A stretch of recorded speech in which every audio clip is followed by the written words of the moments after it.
Hello students, today we will read chapter 4 of our English book and the name of our chapter is A Visit to the Zoo.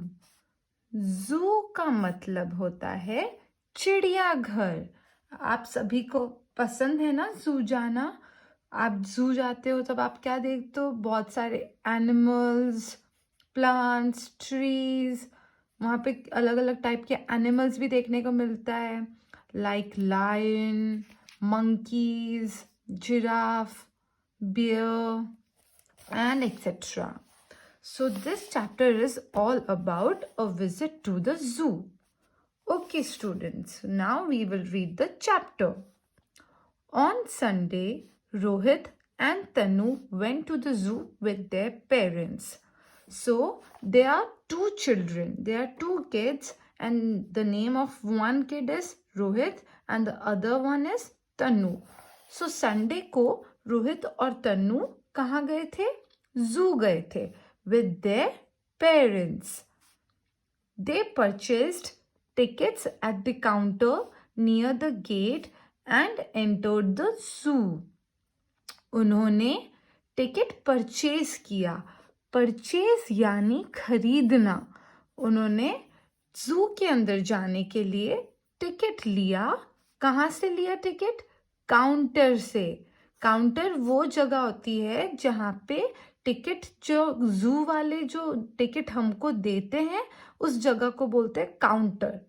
तो उस counter से रोहित और तनु ने ticket खरीदा और गए कहाँ पे? अंदर गए जू के. अब रोहित ने क्या बोला हम वो सुनेंगे. Rohit said, "Papa, the zoo is very big.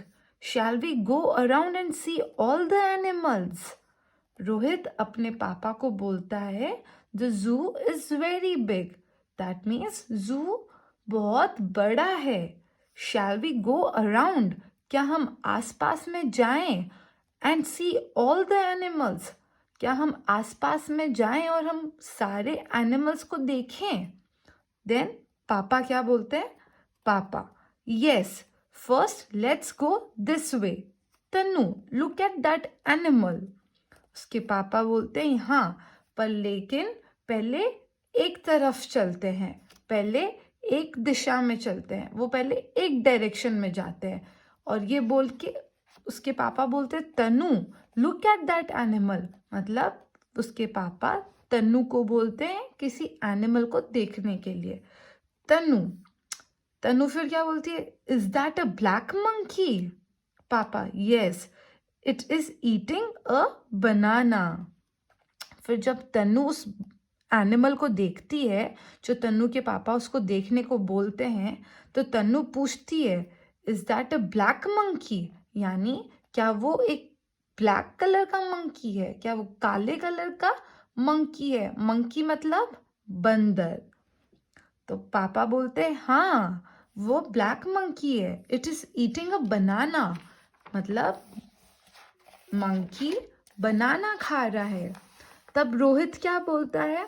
पापा, look, there is an elephant. Shall we go and touch its trunk? फिर रोहित अपने पापा को दिखाता है कि वहाँ पे एक एलिफेंट है. एलिफेंट यानी हाथी. फिर रोहित बोलता है क्या हम चल के उसकी ट्रंक को टच करें? ट्रंक क्या होता है? ट्रंक होता है ये एलिफेंट की, ये जो होती है ना, इसको ट्रंक बोलते हैं, जिससे एलिफेंट पानी पीता है. ये जो एलिफेंट का ये मुंह जैसा लगता है, इसको ट्रंक बोलते हैं.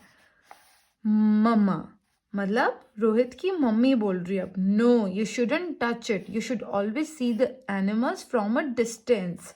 तो जब रोहित बोलता है क्या हम एनिमल की ट्रंक को टच करें, तो रोहित की मम्मा उसको बोलती है नहीं, हमें हमेशा एनिमल्स को थोड़ी दूरी से देखना चाहिए. डिस्टेंस का मतलब क्या हुआ? दूर से. We should always see the animals from a distance.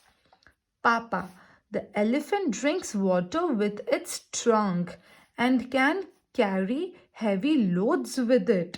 मतलब ये जो ट्रंक है, तो पापा अब ये बताते हैं कि एलिफेंट इस ट्रंक से पानी पीता है और इसी ट्रंक से बहुत भारी भारी सामान, हैवी लोड्स का मतलब भारी सामान, वो एलिफेंट अपनी ट्रंक से भारी सामान भी उठा सकता है। तनु, look, those animals are in the cages. Papa, those animals are tiger, lion, and bear. They are kept in separate cages. तो फिर तन्नू बताती है, देखो वहां पे कुछ एनिमल्स केजेस में है। केज का मतलब होता है एक पिंजरा, बड़ा सा पिंजरा जिसमें एनिमल्स को बैठाया जाता है या एनिमल्स को उनके अंदर डाल के रखते हैं। तो फिर पापा बताते हैं कि उन केजेस में कौन कौन है, टाइगर, लायन, बेयर। और फिर पापा बोलते हैं कि इन सबको सेपरेट केजेस में रखा जाता है, यानी अलग अलग पिंजरे में रखा जाता है। तो तनु पूछती है, why are they kept in cages, मतलब उनको केजेस में क्यों रखा जाता है। पापा, they are very dangerous animals, sometimes they may attack people. तो पापा बताते हैं कि उनको केज में इसलिए रखा जाता है क्योंकि वो एनिमल्स बहुत डेंजरस है। डेंजरस मतलब खतरनाक, बहुत ही डेंजरस एनिमल्स है और वो एनिमल्स कभी लोगों पे भी हमला कर सकते हैं। अटैक का मतलब होता है हमला। रोहित फिर क्या बोलता है, wow this bird is so beautiful. Mama, yes, it is a peacock. It dances with its colorful feathers. The peacock is a national bird. फिर रोहित को एक ब्यूटीफुल बर्ड दिखती है, तो जब उसको ब्यूटीफुल बर्ड दिखती है तो फिर मम्मी बोलती है वो बर्ड कौन सी है, वो है पीकॉक। पीकॉक मतलब क्या होता है, पीकॉक यानी मोर। तो उसकी मम्मा बताती है कि पीकॉक अपने ब्यूटिफुल मतलब कलरफुल फेदर्स, फेदर्स मतलब क्या होता है, पंख। आप सभी ने पीकॉक के फेदर्स देखे हैं ना, पीकॉक के फेदर्स कितने अच्छे से ब्लू पर्पल कलर के होते हैं, ग्रीन ब्लू पर्पल कलर में। तो उसकी मम्मा बोलती है, रोहित की मम्मा, कि हाँ पीकॉक सबसे ब्यूटीफुल बर्ड है और वो अपने फेदर्स, अपने कलरफुल फेदर्स के साथ डांस करती है पीकॉक। और पीकॉक साथ ही में हमारी नेशनल बर्ड है। सो स्टूडेंट्स, ये हमेशा याद रखना, पीकॉक हमारी नेशनल बर्ड है। हमारी देश की नेशनल बर्ड कौन है, पीकॉक। तब तक तनु क्या बोलती है, पापा see there is a zebra and a deer also. फिर पापा बोलते हैं, yes they are harmless animals. तो फिर वो बोलता है, उसके पापा, तन्नू के पापा बोलते हैं कि ये हार्मलेस एनिमल्स है, मतलब ये किसी को भी कुछ चोट नहीं पहुंचा सकते, किसी के ऊपर हार्म नहीं कर सकते, मतलब उनके ऊपर कुछ चोट नहीं पहुंचा सकते। Rohit, what is that strange animal पापा। स्ट्रेंज का मतलब एकदम अजनबी, कुछ अनजाना सा एनिमल। तो रोहित को कोई अजनबी एनिमल दिखता है, तो रोहित अपने पापा से पूछता है वो अनजान सा एनिमल कौन सा है। तब उसके पापा बताते हैं, it is a kangaroo, it is found in Australia, it has a pouch on its belly, it carries its young one in it. तो जब रोहित अपने पापा से पूछता है कि वो स्ट्रेंज सा मतलब वो अजनबी सा एनिमल कौन सा है, तब रोहित को उसके पापा बताते हैं कि वो एनिमल है कंगारू। देखो कंगारू ऐसा होता है। तो रोहित को उसके पापा बताते हैं वो है कंगारू। एंड कंगारू कैसा, कंगारू के बेली पे यानी कंगारू के पेट पे एक पाउच जैसा होता है।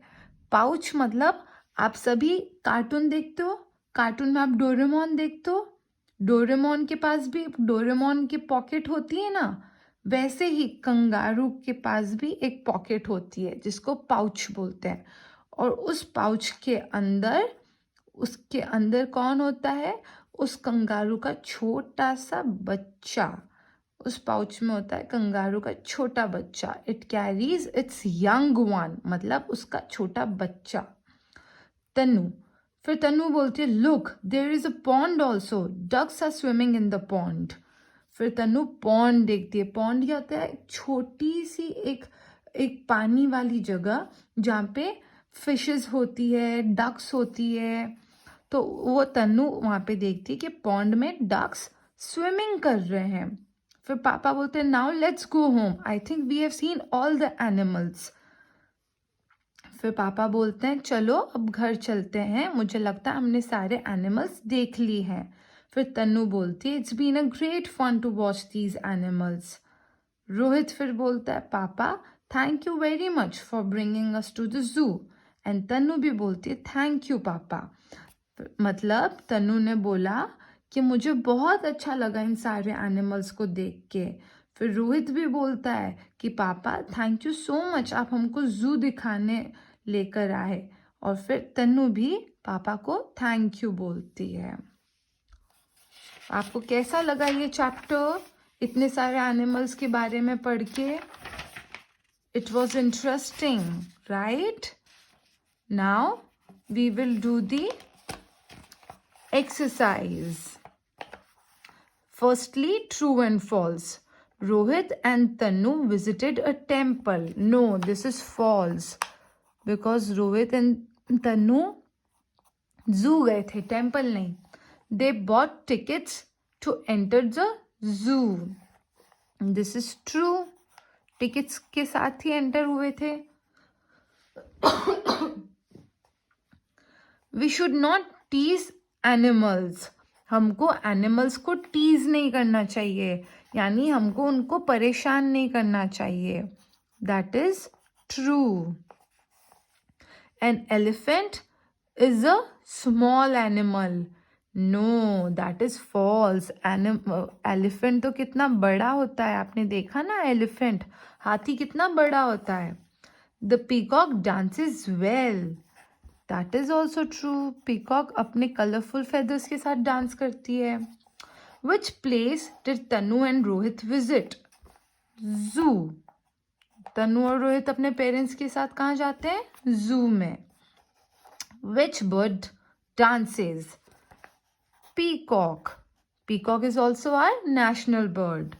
विच animal has a trunk? Elephant. Where does a kangaroo keep its young one? अभी मैंने बताया था ना कंगारू अपने बेबी को कहाँ रखता है? पाउच में. Which is the harmless animal? Zebra. Zebra is harmless. Harmless मतलब जो हमको कुछ नुकसान नहीं कर सकता, हमको हार्म नहीं कर सकता. Okay, I will send the answers of these questions in PDF. Everyone read this chapter again, and आपको कोई भी डाउट हो, send me a message on WhatsApp group. Thank you.